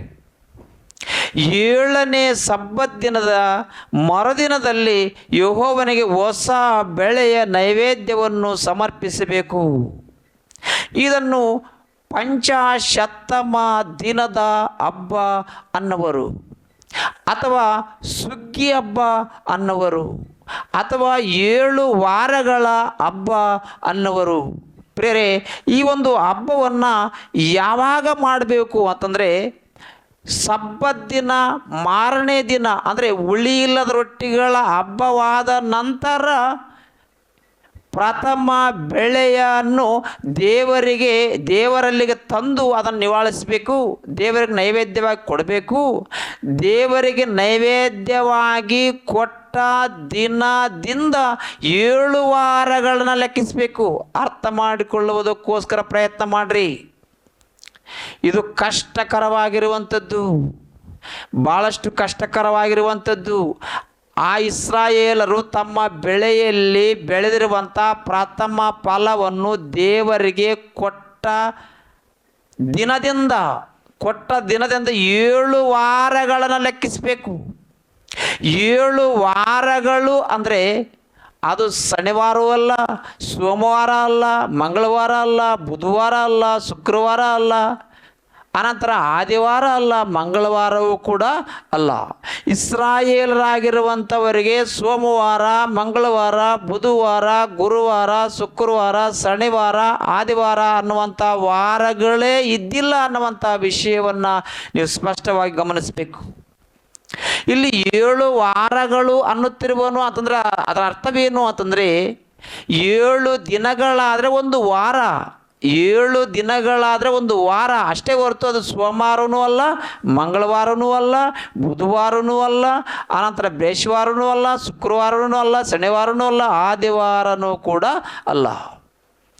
7 ವಾರಗಳು ಅಂದರೆ ವಾರಕ್ಕೆ 7 ದಿನಗಳು, ವಾರಕ್ಕೆ 7 ದಿನಗಳಾದರೆ ವಾರ ಅಂದರು. 7 ದಿನಗಳನ್ನು ಕೂಡಿಸಿದರೆ ಒಂದು ವಾರ ಅಂದರು ಅಷ್ಟೇ ಹೊರತು ಸೋಮವಾರ ಅಲ್ಲ, ಮಂಗಳವಾರ ಅಲ್ಲ, ಬುಧವಾರನೂ ಅಲ್ಲ. ಈ ರೀತಿಯಾಗಿ 7 ವಾರಗಳನ್ನು ಎಣಿಸಬೇಕು. ಎಲ್ಲಿಂದ? ಆ ಪ್ರಥಮ ತೆನೆಯನ್ನು ಕೊಟ್ಟಂದಿನಿಂದ 7 ವಾರಗಳನ್ನು ಲೆಕ್ಕಿಸಿ ಮತ್ತೊಂದು ಹಬ್ಬವನ್ನು ಮಾಡಬೇಕು.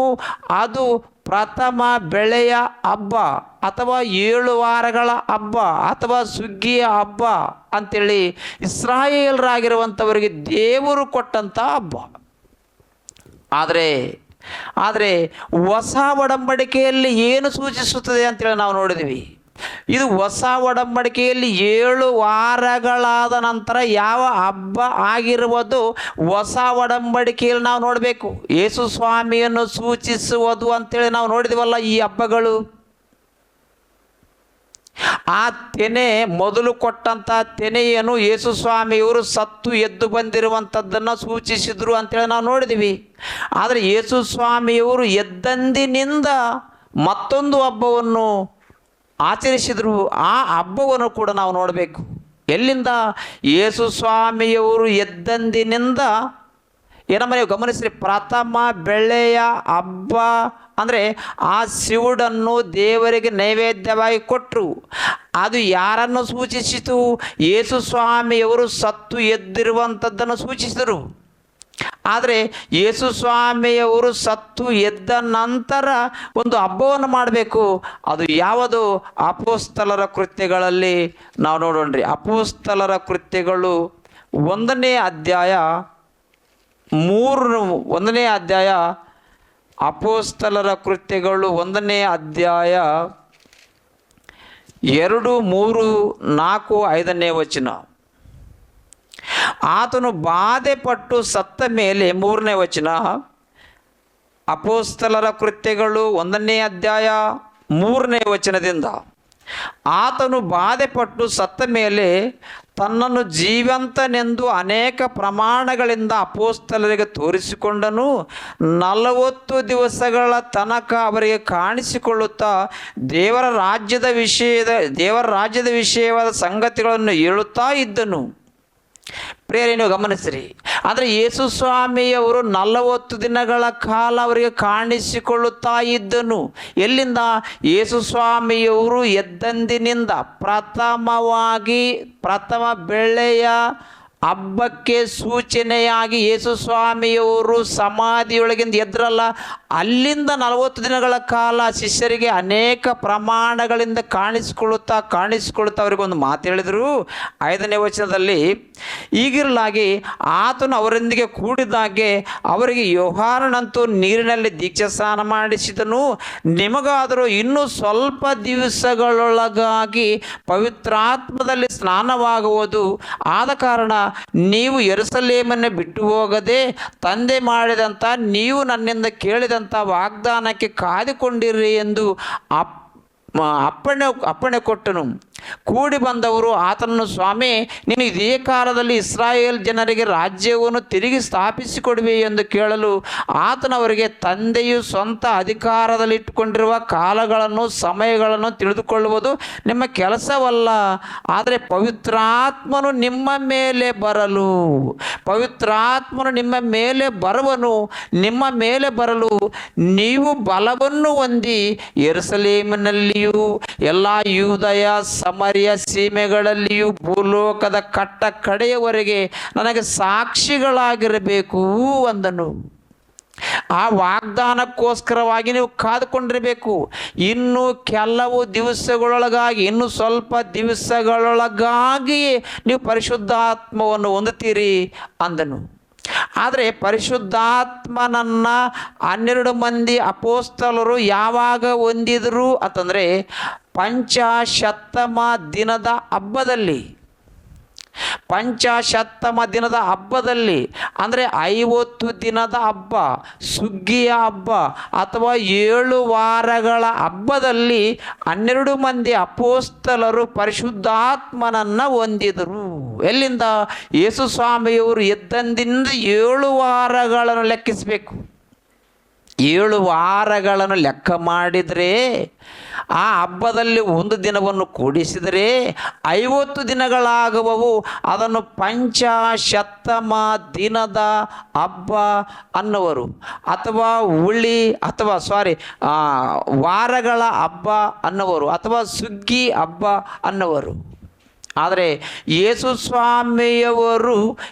ಸ್ವಾಮಿಯವರು ಎದ್ದಂದಿನಿಂದ 7 ವಾರಗಳನ್ನು ಲೆಕ್ಕಿಸಬೇಕು. ಏನ್ರಿ, ನೀವು ಗಮನಿಸಬೇಕು. ಎಲ್ಲಿಂದ 7 ವಾರಗಳನ್ನು ಲೆಕ್ಕಿಸಬೇಕು? ಯೇಸು ಸ್ವಾಮಿಯವರು ಎದ್ದಂದಿನಿಂದ 7 ವಾರಗಳು ಲೆಕ್ಕಿಸಬೇಕು. 49 ದಿನಗಳಾಗುವವು. ಹಬ್ಬದ ದಿನ 1 ದಿನ 50 ದಿನಗಳಾಗುವವು. ಇದು ಹಳೆ ಒಡಂಬಡಿಕೆಯಲ್ಲಿ ಇಸ್ರಾಯೇಲರಿಗೆ 7 ವಾರಗಳ ಹಬ್ಬವನ್ನು, ಇಸ್ರಾಯೇಲರಿಗೆ ದೇವರು ಆಜ್ಞಾಪಿಸಿರುವಂಥ ಹಬ್ಬವನ್ನು ಯೇಸು ಸ್ವಾಮಿಯವರ ಮೂಲಕವಾಗಿ ನೆರವೇರಿಸಿದನು. ಅದು ಏನು ಅಂತಂದರೆ, ಯೇಸು ಸ್ವಾಮಿಯವರು ಎದ್ದಂದಿನಿಂದ 7 ವಾರಗಳು ಅಂದರೆ 50 ದಿನಗಳು ಹಬ್ಬ. ಆದರೆ ಯೇಸು ಸ್ವಾಮಿಯವರು ಯಾವ ದಿನದಲ್ಲಿ ಎದ್ರು?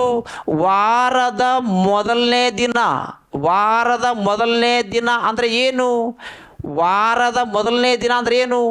7 ವಾರಗಳ ಹಬ್ಬ ಬರುವುದು. ಆದ್ದರಿಂದ ಆ 7 ವಾರಗಳ ಮೊದಲನೇ ದಿನ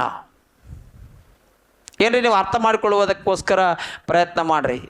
ವಾರದ ಮೊದಲನೇ ದಿನ ಅಂದರೆ 7 ವಾರಗಳಾದ ನಂತರ ಪಂಚಾಶತ್ತಮ ದಿನದ ಹಬ್ಬವು ಬರುವುದು. ಆದ್ದರಿಂದ ವಾರದ ಮೊದಲನೇ ದಿನ ಅಂದರೆ 7 ವಾರಗಳ ಮೊದಲನೇ ದಿನ, 7 ವಾರಗಳ ಹಬ್ಬದಲ್ಲಿ ವಾರದ ಮೊದಲನೇ ದಿನದಲ್ಲಿ ಯೇಸು ಸ್ವಾಮಿಯವರು ಎದ್ರು. ವಾರದ ಮೊದಲನೇ ದಿನ, 1ನೇ ದಿನ, 2ನೇ ದಿನ, 3ನೇ ದಿನ, 4ನೇ ದಿನ, 5ನೇ ದಿನ, 6ನೇ ದಿನ, 7ನೇ ದಿನ, ಇದು 1 ವಾರ. ಆನಂತರ ಮತ್ತೊಂದು ವಾರ, 1ನೇ ದಿನ, 2ನೇ ದಿನ, 3ನೇ ದಿನ, 4ನೇ ದಿನ, 5ನೇ ದಿನ, 6ನೇ ದಿನ, 7ನೇ ದಿನ, ಇದು 1 ವಾರ. ಅಂದರೆ ಯೇಸು ಸ್ವಾಮಿಯವರು ಎದ್ದ ವಾರ ಯಾವುದಂದರೆ ಮೊದಲನೇ ದಿನ, ಮೊದಲನೇ ವಾರ. ವಾರದ ಮೊದಲನೇ ದಿನ ಅಂದರೆ 7 ವಾರಗಳ ಹಬ್ಬ ಬರುವಾಗ ಮೊದಲನೇ ದಿನದಲ್ಲಿ ಯೇಸು ಸ್ವಾಮಿಯವರು ಎದ್ದು ಪ್ರಥಮ ಫಲವಾದರು. ಆದ್ದರಿಂದ ಆ ಹಬ್ಬವನ್ನು ಸೂಚಿಸುವುದಕ್ಕೋಸ್ಕರ ವಾರದ ಮೊದಲನೇ ದಿನದಲ್ಲಿ ಯೇಸು ಸ್ವಾಮಿಯವರು ಎದ್ರು.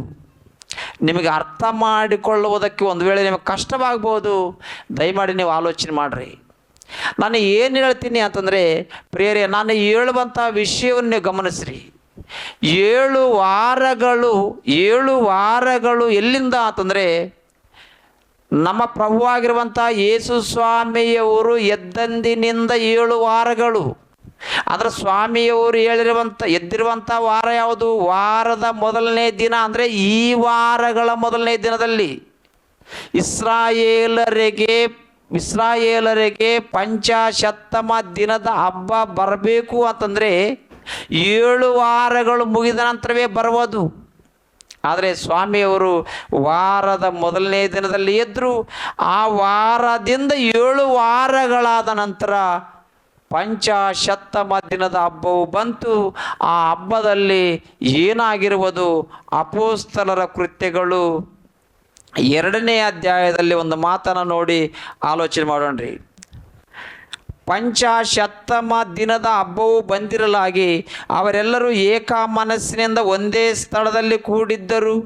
ಆಗ ಬಿರುಗಾಳಿ ಬೀಸುತ್ತದೆ ಎಂಬಂತೆ ಪಕ್ಕನೆ ಆಕಾಶದೊಳಗಿಂದ ಒಂದು ಶಬ್ದ ಉಂಟಾಗಿ ಅವರು ಕೂತಿದ್ದ ಮನೆಯಲ್ಲೆಲ್ಲ ತುಂಬಿಕೊಂಡಿತು. ಅದಲ್ಲದೆ ಉರಿಯಂತಿದ್ದ ನಾಲಿಗೆಗಳು ವಿಂಗಡಿಸಿಕೊಳ್ಳುವ ಹಾಗೆ ಅವರಿಗೆ ಕಾಣಿಸಿ ಅವರಲ್ಲಿ ಒಬ್ಬೊಬ್ಬರ ಮೇಲೆ ಒಂದೊಂದಾಗಿ ಕೂತ್ಕೊಂಡವು. ಆಗ ಅವರೆಲ್ಲರೂ ಪವಿತ್ರಾತ್ಮ ಭರಿತರಾಗಿ ಆ ಆತ್ಮ ತಮಗೆ ನುಡಿಯುವ ಶಕ್ತಿಯನ್ನು ಕೊಡುವ ಪ್ರಕಾರ ಬೇರೆ ಬೇರೆ ಭಾಷೆಗಳಿಂದ ಮಾತಾಡುವುದಕ್ಕೆ ಪ್ರಾರಂಭಿಸಿದರು. ಆಕಾಶದ ಕೆಳಗಿರುವ ಎಲ್ಲ ದೇಶದವರೊಳಗಿಂದ ಬಂದ ಸದ್ಭಕ್ತರಾದ ಯಹೂದ್ಯರು ಯೆರೂಸಲೇಮಿನಲ್ಲಿ ವಾಸವಾಗಿದ್ದರು. ಆ ಸಪ್ಪಳವಾದಾಗ ಜನರು ಗುಂಪಾಗಿ ಕೂಡಿ ಬಂದು ಪ್ರತಿಯೊಬ್ಬರು ತಮ್ಮ ತಮ್ಮ ಭಾಷೆಯಲ್ಲಿ ಇವರು ಮಾತಾಡುವುದನ್ನು ಕೇಳಿ ಭ್ರಮಗೊಂಡರು. ಎಲ್ಲರೂ ಆಶ್ಚರ್ಯದಿಂದ ಬೆರಗಾಗಿ, ಇಗೋ, ಮಾತಾಡುತ್ತಿರುವ ಇವರೆಲ್ಲರೂ ಗಲಿಲಾಯದವರಲ್ಲವೇ ಎಂದು ಆಲೋಚನೆ ಮಾಡಿದರು. ಈ ರೀತಿಯಾಗಿ ಅಪೊಸ್ತಲರಾಗಿರುವಂಥವರು 12 ಮಂದಿ ಅಪೊಸ್ತಲರಾಗಿರುವಂಥವರು ಬೇರೆ ಇನ್ನು ಅನೇಕ ಮಂದಿ ಪರಿಶುದ್ಧಾತ್ಮನನ್ನು ಹೊಂದಿದ್ರು. ಸುಮಾರು ಅವತ್ತು 3,000 ಮಂದಿ ದೀಕ್ಷಾ ಸ್ನಾನವನ್ನು, ಪವಿತ್ರಾತ್ಮ ದೀಕ್ಷಾ ಸ್ನಾನವನ್ನು ಹೊಂದಿದ್ರು ಪ್ರಿಯರೇ. ಆದರೆ ಇಲ್ಲಿ ನಾವು ತಿಳ್ಕೊಳ್ಬೇಕಾಗಿರುವಂಥ ವಿಷಯವೇನೆಂದರೆ, ಯೇಸು ಸ್ವಾಮಿಯವರು ಪ್ರಥಮ ಫಲ, ಅನಂತರ ಸುಮಾರು 3,000 ಫಲಗಳು ಬಂದವು. ಆದರೆ 3,000 ಮಂದಿ ಪವಿತ್ರಾತ್ಮನನ್ನು ಹೊಂದಿ ದೇವರ ಕಡೆಗೆ ತಿರುಗಿಕೊಂಡ್ರು. ಅವು ಫಲ. ಯೇಸು ಸ್ವಾಮಿಯವರು ಪ್ರಥಮ ಫಲ. ಆದರೆ ಯೇಸು ಸ್ವಾಮಿಯವರ ಮೂಲಕವಾಗಿ ಸತ್ತಿರುವಂಥ ನಾವು ಅಪರಾಧಗಳ ಮೂಲಕ, ಪಾಪಗಳ ಮೂಲಕ ಸತ್ತಿರುವಂಥ ನಾವು ಯೇಸು ಸ್ವಾಮಿಯವರ ಮೂಲಕ ಪ್ರಥಮ ಫಲವಾಗಿದ್ವಿ. ಅದನ್ನು ನೀವು ಆಲೋಚನೆ ಮಾಡ್ರಿ. ಯೇಸು ಸ್ವಾಮಿಯವರು ಪ್ರಥಮ ಫಲವಾದರೆ ಆತನ ಮೂಲಕವಾಗಿ ಪ್ರಥಮ ಫಲವಾಗಿರುವಂಥವರು ಯಾರು ಅನ್ನುವಂಥ ವಿಷಯವನ್ನು ನಾವು ಗಮನಿಸಿದರೆ, ನಾವು ಪ್ರಥಮ ಫಲ. ನಾವು ತಿರುಗಿ ಯೇಸು ಸ್ವಾಮಿಯವರು ಪ್ರಥಮ ಫಲವಾದ ನಂತರ ಆತನ ಫಲದಿಂದ ಬಂದಿರುವಂಥವರು ನಾವು ಫಲ. ಪ್ರಿಯರೇ, ಒಂದು ಕಾಲದಲ್ಲಿ ಇಸ್ರಾಯೇಲರಿಗೆ ಪ್ರಥಮ ಬೆಳೆಯ ಹಬ್ಬವನ್ನು ಯಾಕೆ ಮಾಡಬೇಕು ಅಂತೇಳಿ ಇಸ್ರಾಯೇಲರಿಗೆ ಆಜ್ಞಾಪಿಸಿದ್ದನ್ನು ಒಂದ್ಸಲ ನೀವು ಆಲೋಚನೆ ಮಾಡಿರಿ. ಪ್ರಥಮ ತೆನೆಯನ್ನು ದೇವರಿಗೆ ನೈವೇದ್ಯವಾಗಿ ಯಾಕೆ ಕೊಡಬೇಕು ಅಂತೇಳಿ ಆಲೋಚನೆ ಹೇಳಿದನು ದೇವರು ಇಸ್ರಾಯೇಲರಿಗೆ. ಯೇಸು ಸ್ವಾಮಿಯವರು ಸತ್ತು ಉಣಲ್ಪಟ್ಟು ಪ್ರಥಮವಾಗಿ ಎದ್ದು ಬರುವನು, ಆದ್ದರಿಂದ ಅದನ್ನು ಸೂಚಿಸುವುದಕ್ಕೋಸ್ಕರವಾಗಿ ಆವತ್ತು ಪ್ರಥಮ ಬೆಳೆಯನ್ನು ದೇವರಿಗೆ ನೈವೇದ್ಯವಾಗಿ ಕೊಡಬೇಕು ಅಂತೇಳಿ ಆಜ್ಞಾಪಿಸಿದನು. ಆದರೆ ಅಲ್ಲಿಂದ ಹಿಡಿದು ಸುಮಾರು 7 ವಾರಗಳು ಎಣಿಸಿದಾಗ ಮತ್ತೊಂದು ಹಬ್ಬ ಬರುವುದು. ಅದು ಪಂಚಾಶತ್ತಮ ದಿನದ ಹಬ್ಬ. ಅದನ್ನು ಸೂಚಿಸುವುದಕ್ಕೋಸ್ಕರವಾಗಿ ನಮ್ಮ ಪ್ರಭುವಾಗಿರುವಂಥ ಯೇಸು ಸ್ವಾಮಿಯವರು ವಾರದ ಮೊದಲನೇ ದಿನ, ಅಂದರೆ 7 ವಾರಗಳ ಮೊದಲನೇ ದಿನದಲ್ಲಿ ಎದ್ದು ಪಂಚಾಶತ್ತಮ ದಿನದ ಹಬ್ಬವು ಬರುವ ತನಕ ಪರಿಶುದ್ಧಾತ್ಮನು ಅವರ ಮೇಲೆ ಕೊಟ್ಟನು. ಆಗ ಅವರು ಪವಿತ್ರಾತ್ಮ ಭರಿತರಾಗಿ ಎಷ್ಟೋ ಮಂದಿ ದೇವರನ್ನು ನಂಬಿಕೊಂಡ್ರು. ಆದ್ದರಿಂದ ಅವರೆಲ್ಲರೂ ಫಲವಾದರು.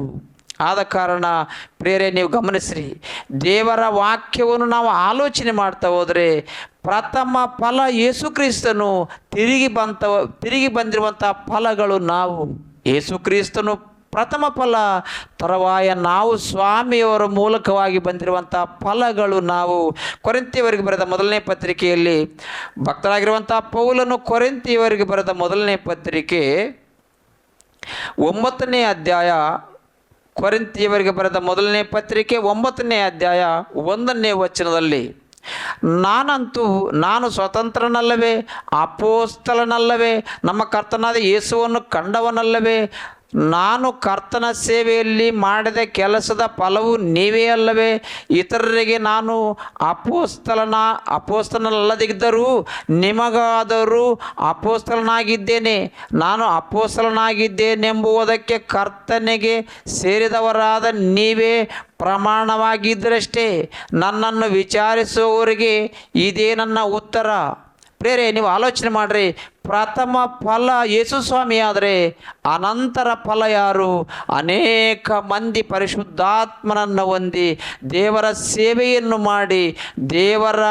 ವಾಕ್ಯವನ್ನು ಹೇಳಿ ಅನೇಕರನ್ನು ದೇವರ ಕಡೆಗೆ ತಿರುಗಿಸಿದರು. ಆದ್ದರಿಂದ ಅನೇಕ ಮಂದಿಯನ್ನು ತಿರುಗಿಸಿದರು. ಆದ್ದರಿಂದ ಅವರು ಫಲವಾದರು. ಪ್ರೇರೆ, ನೀವು ಆಲೋಚನೆ ಮಾಡಿರಿ. ವಾರದ ಮೊದಲನೇ ದಿನ ಅಂದರೆ ಅರ್ಥವೇನು? 7 ವಾರಗಳಲ್ಲಿ ಪಂಚಾಶತ್ತಮ ದಿನ ಹಬ್ಬವೂ ಬಂತು. ಆದ್ದರಿಂದ ಆ ವಾರದ ಮೊದಲನೇ ದಿನದಲ್ಲಿ ಸ್ವಾಮಿಯವರೆದ್ರು ಅನ್ನುವಂಥ ವಿಷಯವನ್ನು ಅರ್ಥ ಮಾಡಿಕೊಳ್ಬೇಕು. ಇದು ಆದಿವಾರ ಅಲ್ಲ, ಶನಿವಾರ ಅಲ್ಲ, ಶುಕ್ರವಾರ ಅಲ್ಲ, ಸೋಮವಾರ ಅಲ್ಲ, ಮಂಗಳವಾರ ಅಲ್ಲ, ಬೃಹಸ್ಪತಿವಾರ ಅಲ್ಲ. ನಾವು ಅಂದುಕೊಂಡಿರುವಂಥ ವಾರಗಳು ಯಾವ ವಾರವೂ ಅಲ್ಲ. ಆ ವಾರಗಳು ಬೈಬಲ್ನಲ್ಲಿ ಒಂದು ವಾರವೂ ಕೂಡ ಬೈಬಲ್ನಲ್ಲಿ ಇಸ್ರಾಯೇಲರು ಬಳಸಲಿಲ್ಲವಾದ್ದರಿಂದ ನಾವು ಆಲೋಚನೆ ಮಾಡಬೇಕು. ಇಸ್ರಾಯೇಲರು ಆ ವಾರಗಳನ್ನು ಬಳಸಲಿಲ್ಲವಾದ್ದರಿಂದ ವಾರದ ಮೊದಲನೇ ದಿನ ಆದಿವಾರ ಅಲ್ಲ ಅನ್ಲಿಕ್ಕಾಗಂಗಿಲ್ಲ. 7 ವಾರಗಳಲ್ಲಿ ಮೊದಲನೇ ದಿನ, ಆ ವಾರದ ಮೊದಲನೇ ದಿನ 7 ವಾರಗಳು. ವಾರದ ಮೊದಲನೇ ದಿನದಲ್ಲಿ ಯೇಸುಸ್ವಾಮಿ ಎದ್ದಂದಿನಿಂದ 7 ವಾರಗಳನ್ನು ಲೆಕ್ಕಿಸಿ ಪಸ್ಕ ಹಬ್ಬವನ್ನು ಮಾಡಿದರು. ಆ ಪಸ್ಕದ ಹಬ್ಬದಲ್ಲಿ ಪರಿಶುದ್ಧಾತ್ಮನ ಬಂದನು. ಪರಿಶುದ್ಧಾತ್ಮನ ಮೂಲಕವಾಗಿ ಅನೇಕ ಫಲಗಳು ಸಿಕ್ಕಿದವು ದೇವರಿಗೆ. ಆ ಫಲಗಳನ್ನು ಸಿಕ್ಕುವುದಕ್ಕೋಸ್ಕರವಾಗಿ ಹಳೆ ಒಡಂಬಡಿಕೆಯಲ್ಲಿ ನೆರಳಿನಂತೆ ಆ ಹಬ್ಬಗಳನ್ನು ದೇವರು ತೋರಿಸಿದನು. ನಿಜವಾಗಿರುವಂಥ ಹಬ್ಬ ಯೇಸು ಕ್ರಿಸ್ತನಲ್ಲಿ ನೆರವೇರಿತು. ಲೂಕನವರ ಸುವಾರ್ತೆಯಲ್ಲಿ ಒಂದು ಮಾತು, ಭಕ್ತನಾಗಿರುವಂಥ ಲೂಕನವರ ಸುವಾರ್ತೆ 24ನೇ ಅಧ್ಯಾಯದಲ್ಲಿ, ಭಕ್ತನಾಗಿರುವಂಥ ಲೂಕನವರ ಸುವಾರ್ತೆ 24ನೇ ಅಧ್ಯಾಯ 1ನೇ ವಚನ, ಆ ಸ್ತ್ರೀಯರು ಸಬ್ಬತ್ ದಿನದಲ್ಲಿ ಧರ್ಮ ನೇಮದ ಪ್ರಕಾರ ವಿಶ್ರಮಿಸಿಕೊಂಡು ವಾರದ ಮೊದಲನೇ ದಿವಸದಲ್ಲಿ ಇನ್ನೂ ಮೊಬ್ಬಿರುವಾಗ ತಾವು ಸಿದ್ಧ ಮಾಡಿದ್ದ ಸುಗಂಧ ದ್ರವ್ಯಗಳನ್ನು ತೆಗೆದುಕೊಂಡು ಸಮಾಧಿಗೆ ಬಂದರು.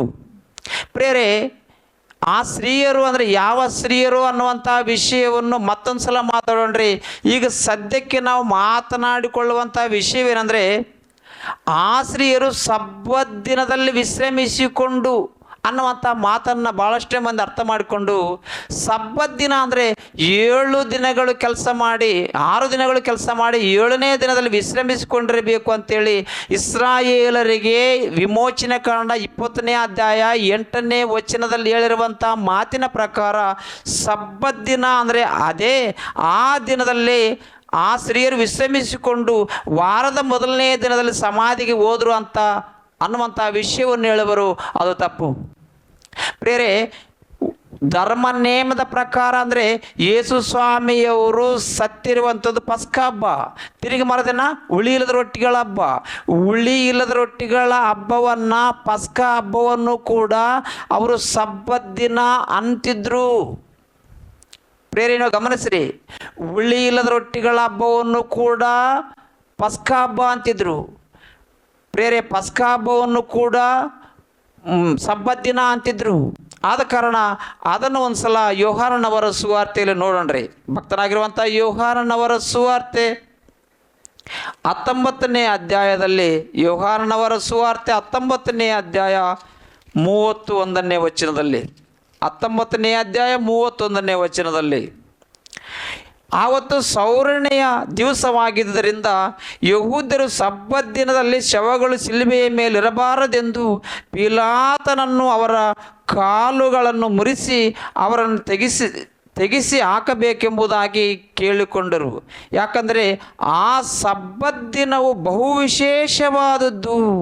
ಅಂದರೆ ಯೇಸು ಸ್ವಾಮಿಯವರನ್ನು ಸಿಲ್ವಿಗೆ ಹಾಕಿರುವಂಥ ಪಸ್ಕ ಹಬ್ಬವು ಬಹು ವಿಶೇಷವಾಗಿರುವಂಥದ್ದು. ಅದು ಸಬ್ಬತ್ ದಿನ ಅಂತಿದ್ರು.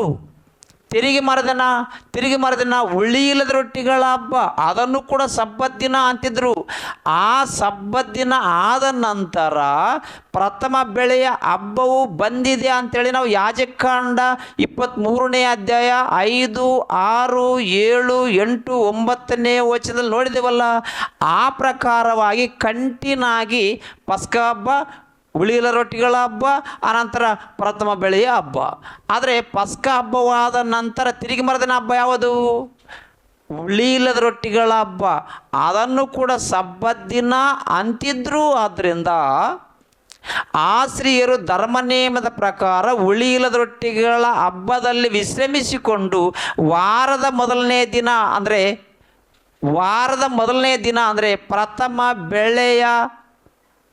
ಪ್ರಥಮ ಬೆಳೆಯ ಸೂಡನ್ನು ನೈವೇದ್ಯವಾಗಿ ದೇವರಿಗೆ ಕೊಡುವಂಥ ಹಬ್ಬದಲ್ಲಿ ಅವರು ಎಲ್ಲಿಗೆ ಬಂದರು? ಸಮಾಧಿ ಹತ್ತಿರ ಬಂದರು. ಯಾಕಂದರೆ ಆ ಹಬ್ಬವನ್ನು ಯೇಸು ಸ್ವಾಮಿಯವರು ನೆರವೇರಿಸಬೇಕು. ಆದ್ದರಿಂದ ಆ ಹಬ್ಬವನ್ನು ಯೇಸು ಸ್ವಾಮಿಯವರು ನೆರವೇರಿಸಬೇಕು. ಆದ್ದರಿಂದ ಪ್ರಥಮ ಬೆಳೆಯಾಗಿ ಎದ್ದು ಬರಬೇಕು. ಆದ್ದರಿಂದ ಆತನು ಎದ್ದು ಬರುವುದು ಅಗತ್ಯವಾಗಿತ್ತು. ಆದ್ದರಿಂದ ಈ ಸ್ತ್ರೀಯರು ಹುಳಿಯಿಲ್ಲದ ರೊಟ್ಟಿಗಳ ಹಬ್ಬದಲ್ಲಿ ಸಬ್ಬತ್ ದಿನದಲ್ಲಿ ವಿಶ್ರಮಿಸಿಕೊಂಡು, ಅಂದರೆ ಹುಳಿಯಿಲ್ಲದ ರೊಟ್ಟಿಗಳ ಹಬ್ಬದಲ್ಲಿ ವಿಶ್ರಮಿಸಿಕೊಂಡು ವಾರದ ಮೊದಲನೇ ದಿನದಲ್ಲಿ ಎಲ್ಲಿಗೆ ಬಂದರು?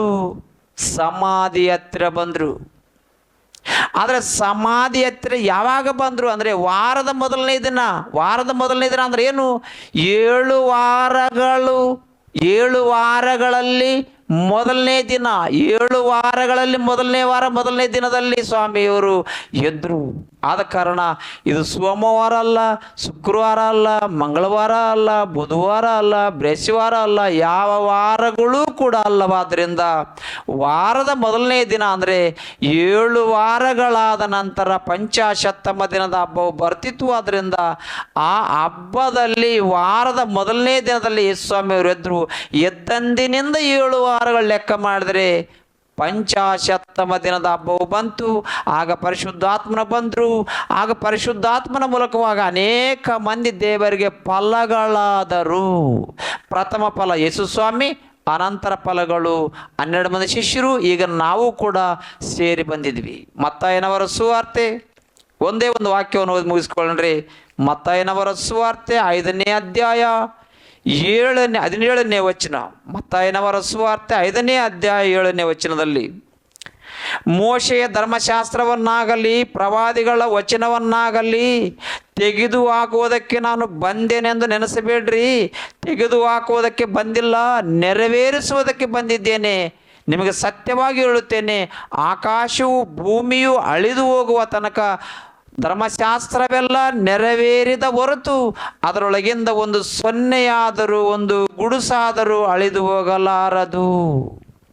ಪ್ರಿಯರೇ, ಧರ್ಮಶಾಸ್ತ್ರವನ್ನು ನೆರವೇರಿಸಿದನು. ಆ ಹಬ್ಬಗಳನ್ನು ಸೂಚಿಸಿದರೆ ಯೇಸು ಸ್ವಾಮಿಯವರು ಆ ಎಲ್ಲ ಹಬ್ಬಗಳನ್ನು ನೆರವೇರಿಸಿದರು. ಆದ ಕಾರಣ ದಯಮಾಡಿ ಯೇಸು ಸ್ವಾಮಿಯವರು ಸತ್ತು ಹೂಣಲ್ಪಟ್ಟು ಎದ್ದು ಬಂದಿರುವಂಥ ವಾರ ಯಾವ ವಾರ ಅಂದರೆ ಆದಿವಾರ ಅಲ್ಲವೇ ಅಲ್ಲ. ಒಂದು ವೇಳೆ ನಿಮಗೇನಾದರೂ ಅನುಮಾನ ಬಂದರೆ ಫೋನ್ ಮಾಡಿರಿ. ದಯಮಾಡಿ ನಾವು ಕುಳಿತುಕೊಂಡು ಚರ್ಚೆ ಮಾಡೋಣ್ರಿ. ಇನ್ನೂ ಅನೇಕ ವಿಷಯಗಳನ್ನು ತಿಳ್ಕೊಳ್ಳೋಣ್ರಿ. ಪ್ರೀತಿ ಪ್ರೇಮದಿಂದಲೂ ದೇವರ ವಾಕ್ಯವನ್ನು ಕಲಿತುಕೊಂಡು ಕರೆಕ್ಟಾಗಿ ದೇವರ ವಾಕ್ಯಕ್ಕೆ ನ್ಯಾಯ ಮಾಡೋಣ್ರಿ ಅನ್ನುವಂಥ ವಿಷಯವನ್ನು ಹೇಳುತ್ತಾ ಈ ವಾಕ್ಯವನ್ನು ಇಷ್ಟಿಗೆ ಮುಗಿಸ್ತೀನಿ. ನಮಸ್ಕಾರ. ಪ್ರಾರ್ಥನೆ ಮಾಡಿಕೊಳ್ಳ್ರಿ. ಪರಿಶುದ್ಧನಾದ ದೇವ, ನಿಮಗೆ ಸ್ತೋತ್ರ ಸ್ವಾಮಿ. ಇಷ್ಟರವರೆಗೆ ಸ್ವಾಮಿ ನನ್ನ ಮಕ್ಕಳಾಗಿರುವಂಥ ನಾವು ದೇವ ಕೆಲವು ನಿಮಿಷಗಳ ಕಾಲ ನಿಮ್ಮ ವಾಕ್ಯವನ್ನು ಕೇಳಿಸಿಕೊಂಡಿದ್ದೀವಿ ಸ್ವಾಮಿ. ವಾರದ ಮೊದಲನೇ ದಿನ ಅಂದರೆ 7 ವಾರಗಳ ಹಬ್ಬದಲ್ಲಿ ವಾರದ ಮೊದಲನೇ ದಿನದಲ್ಲಿ ಸ್ವಾಮಿಯವರು ಇದ್ರು ಅಂಥೇಳಿ ಆ ಹಬ್ಬಗಳ ಸೂಚನೆಯೇ ಯೇಸು ಸ್ವಾಮಿಯವರು ನಿಜ ಅಂತೇಳಿ ನಾವು ತಿಳ್ಕೊಂಡಿದ್ದೀವಿ ಸ್ವಾಮಿ. ಆ ರೀತಿಯಾಗಿ ಇನ್ನೂ ಅನೇಕ ವಿಷಯಗಳನ್ನು ತಿಳಿದುಕೊಂಡು ನಿಮ್ಮ ನಂಬಿಕೆಯಲ್ಲಿ ದೃಢವಾಗಿ ನಿಂತು ದೇವ ನಿಮಗೋಸ್ಕರವಾಗಿ ಬದುಕಲು ಸಹಾಯ ಮಾಡು. ತಲೆಬಾಗಿರುವಂಥ ನನ್ನ ಮಕ್ಕಳಿಗೋಸ್ಕರವಾಗಿ ಪ್ರಾರ್ಥಿಸುತ್ತೇನೆ ದೇವ. ನನ್ನ ಮಕ್ಕಳೆಲ್ಲರನ್ನ ಸ್ವಾಮಿ ಆಶೀರ್ವದಿಸು, ಬಲಪಡಿಸು. ನಿಮಗೋಸ್ಕರವಾಗಿ ಬದುಕಲು ಸಹಾಯ ಮಾಡು. ನಮ್ಮ ಪ್ರಭು ನಮ್ಮ ರಕ್ಷಕನೂ ಆಗಿರುವಂಥ ಯೇಸು ಪರಿಶುದ್ಧ ನಾಮದಲ್ಲಿ ಪ್ರಾರ್ಥಿಸುವೆನು ತಂದೆಯೇ. ಆಮೇನ್.